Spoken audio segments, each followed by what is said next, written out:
La primera década del siglo XXI ha sido una de las décadas económicas y sociales más importantes, una de las décadas económicas, políticas y sociales más importantes de América Latina en los últimos 100 años. Porque de una manera plural se han instaurado en América Latina una gran mayoría de gobiernos progresistas y revolucionarios. Y esto ha contribuido a tres cosas. La primera, una reducción sustancial de la pobreza. Los datos que uno revisa de la CEPAL, los datos que uno revisa del Banco Mundial, hablan que en 10 años se hizo lo que no se había podido hacer en 20 o 30 años precedentes. Una ampliación de la clase media, un avance en derechos sociales de la población. En segundo lugar, ha sido un periodo de una amplia democratización de decisiones públicas. Después de las dictaduras y una oligarquización de la política postdictatorial, la primera década del siglo XXI ha estado marcada por una amplia democratización, una inclusión social que ha sido de jóvenes, de mujeres, de indígenas, de trabajadores. Y un tercer gran logro del continente ha sido la búsqueda de mecanismos de integración, y no dirigidos ni apadrinados por ningún poder externo. Nunca antes se había logrado que los países de América Latina, con sus problemas, como tiene cualquier país, buscaran estructuras de integración. UNASUR, CELAC, Mercosur, son proyectos de articulación de nuestros países.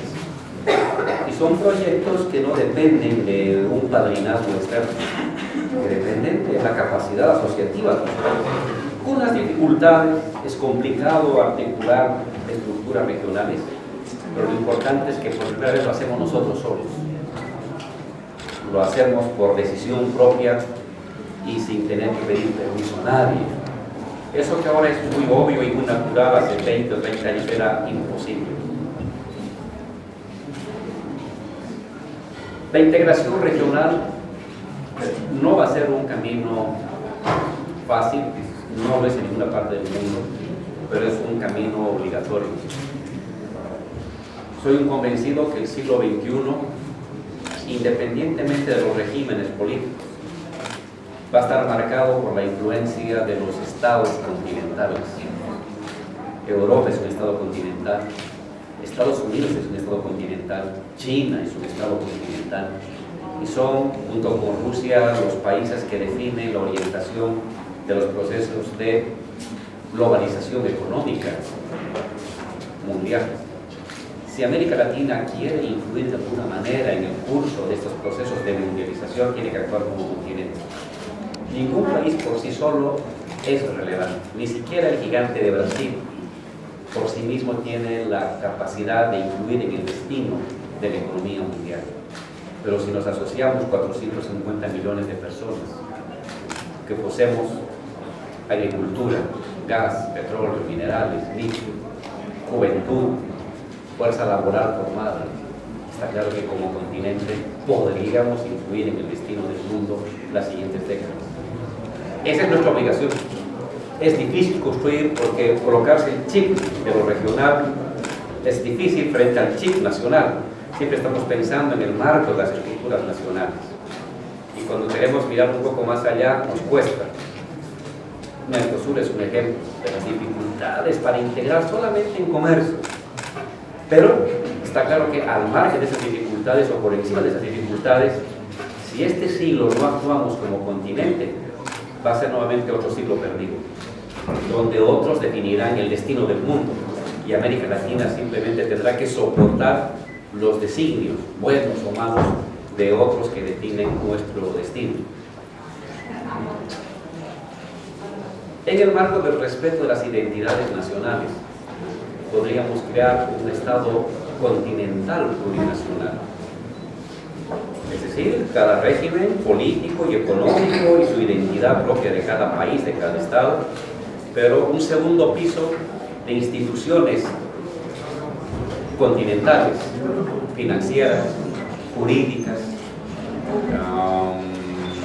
políticas, permitiría respetar las autonomías y soberanía nacionales, pero actuar como continente unido en el marco de las políticas mundiales.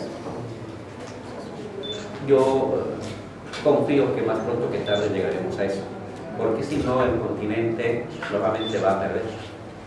Otros definen precios, otros definen trayectorias de mercancías, otros definen tasas de interés, otros definen créditos, y América Latina aisladamente cada país busca la mejor manera de acomodarse en una estructura mundial que se mueve como si fuera una especie de fuerza sobrenatural sobre la cual los latinoamericanos no hacemos nada más que soportar y padecer las decisiones de otros. Como continente no tenemos más opciones. Pero llegar a eso va a ser complicado. Lo importante es que en esta década, la década ganada la primera década del siglo XXI, se ha debatido este tema, se ha avanzado bastante. Y ojalá que en los siguientes años, dependiendo de los flujos y reflujos de la estructura política del continente, haya más esfuerzo práctico por articularnos.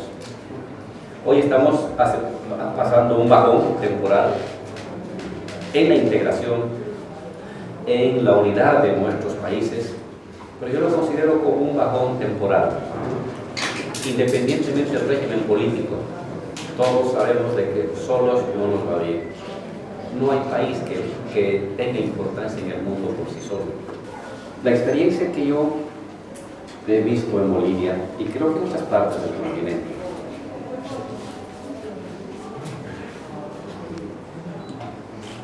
es que no hay victoria política sin previa victoria cultural. En ese sentido, Gramsci tiene razón. Y la victoria cultural es un nuevo sentido común, un conjunto de ideas fuerzas, un conjunto de esquemas de percepción de la vida que van horadando el sentido dominante y van creando una expectativa, una esperanza respecto a algo distinto. Y eso es fundamentalmente un tema cultural, un tema de ideas, un tema de discursos, un tema de ideas fuerzas, un tema de esquemas lógicos y de esquemas morales, en el sentido de Durkheim, que se van apoderando gradualmente de las personas.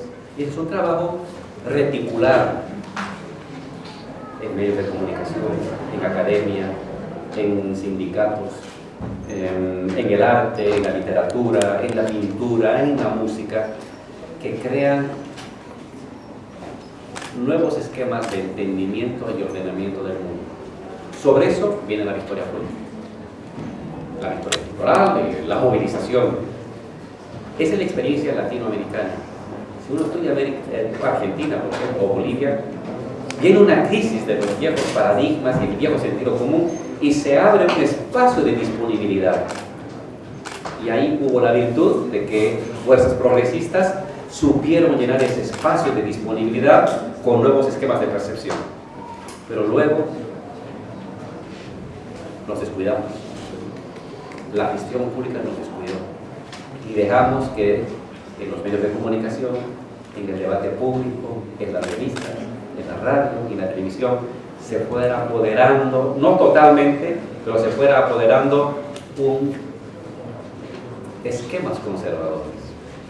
Y muchos gobiernos nos dedicamos mucho a la gestión y a hacer obras por un lado y a hacer obras por otro lado, pero la cultura la dejamos. Es más, jalamos gente de la cultura, jalamos gente de los medios para la gestión, que era importante, pero la batalla fundamental estaba allá afuera. Perdimos un mal gestor cultural, un buen gestor cultural, ganamos un mal administrador público y al final eso nos debilitó afuera y nos debilitó adentro.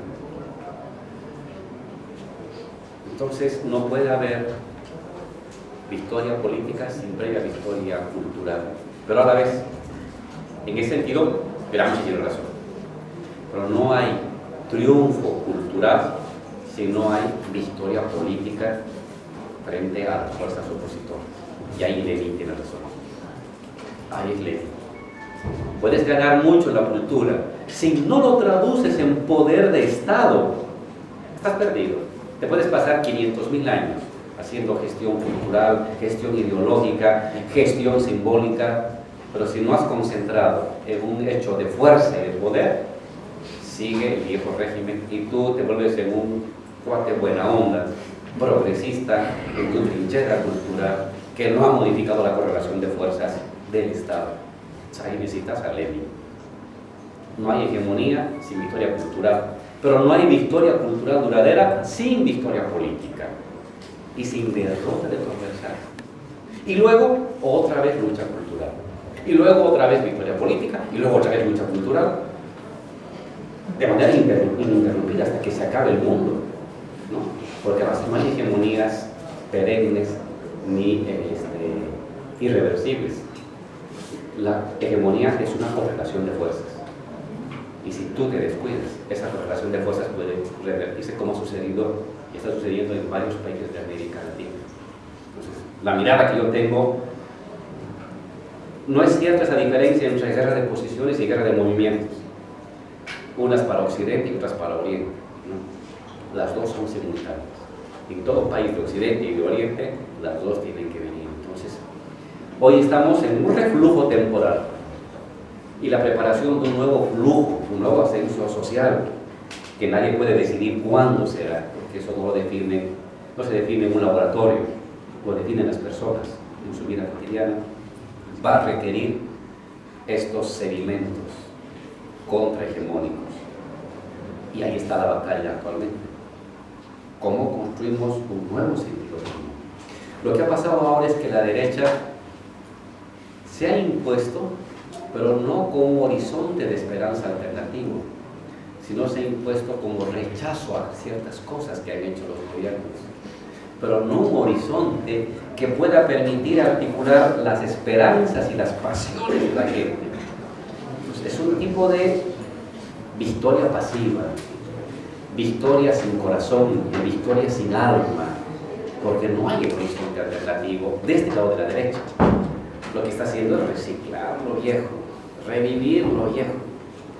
Eso es una oportunidad para las fuerzas progresistas y de izquierda, que son portadoras de ese futuro, pero ese futuro tiene que venir lo suficientemente cargado